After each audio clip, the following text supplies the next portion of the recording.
Divine feminine इस ब्रह्मांड की वो शक्ति है जो हम सब में विद्यमान है।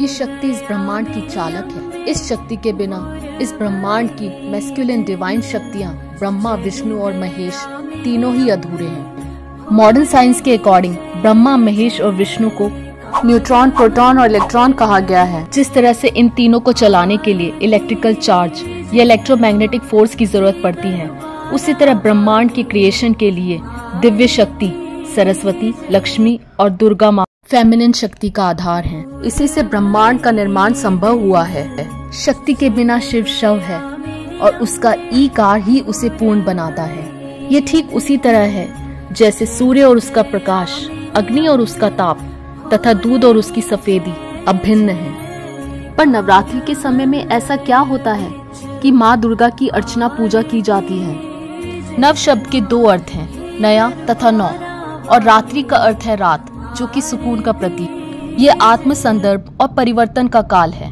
इन 9 रातों में प्रकृति पुरानी चीजों को त्याग फिर से जीवित हो उठती है। पर ये होता कैसे है? जिस तरह एक बच्चा जन्म से पहले 9 महीने तक माँ के गर्भ में रहता है, उसी तरह इन 9 दिनों और रातों के दौरान साधक उपवास, प्रार्थना, मौन और ध्यान के माध्यम से अपने असली सोर्स में वापस आ जाता है, जो प्रेम, आनंद और शांति है।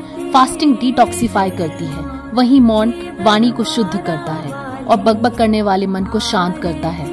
मेडिटेशन यानी ध्यान व्यक्ति को अपने अस्तित्व में गहराई तक ले जाती है। नवरात्रि के दौरान हमें डिवाइन कॉन्शियस होना चाहिए। हमें इंक्वायरी करनी चाहिए कि हम आखिर कौन हैं, मरने से पहले हम कहाँ थे, ये जीवन हमें क्यों मिला है। ऐसा करने वाला एक साधक कहलाता है। और इस इम्पोर्टेंट समय में अगर हम माँ शक्ति का ध्यान करें तो उनके आशीर्वाद से हमें सही डायरेक्शंस मिलने लगते हैं और एक स्पीडी स्पिरिचुअल प्रोग्रेस होती है। हमारा जीवन 3 गुणों द्वारा संचालित होता है, जिन्हें हम शायद ही पहचानते हैं। नवरात्रि के पहले दिन हमारी चेतना या कॉन्शियसनेस तमोगुण, जो कि हमारे अंदर डिप्रेशन, फियर और इमोशनल इंस्टेबिलिटी का कारण है, इन गुणों से गुजरती है। माँ दुर्गा की पूजा इन पहले 3 दिनों में की जाती है, जो वीरता, आत्मविश्वास का प्रतीक है। अगले 3 दिन हमारी चेतना एंजाइटी और फीवरिशनेस से गुजरती है। जिन 3 दिनों में लक्ष्मी माँ, जो कि धन की प्रतीक है, उनकी पूजा की जाती है। और आखिरी के 3 दिन में हमारी कॉन्शियसनेस सत्व गुण, जो कि क्लैरिटी और फोकस देती है, उसमें खिल जाती है और हम पीसफुल और डायनेमिक बन जाते हैं। ये अंतिम 3 दिन ज्ञान के अवतार सरस्वती को समर्पित है।